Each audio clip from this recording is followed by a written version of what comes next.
বিসমিল্লাহির রহমানির রহিম। আজকে আমি আপনাদের সামনে ম ফলার উচ্চারণটা কিভাবে হয় বা ম ফলা কোথায় থাকলে কিভাবে উচ্চারণ হয় এটা নিয়ে আলোচনা করব। ম ফলা, ম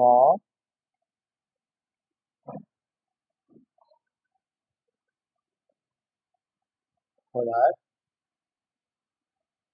উচ্চারণ।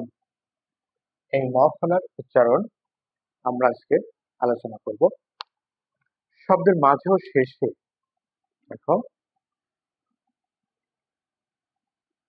শব্দের মাঝে ও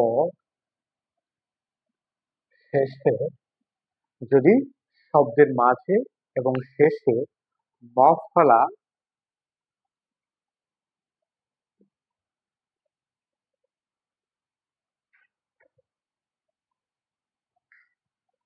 ম ফলা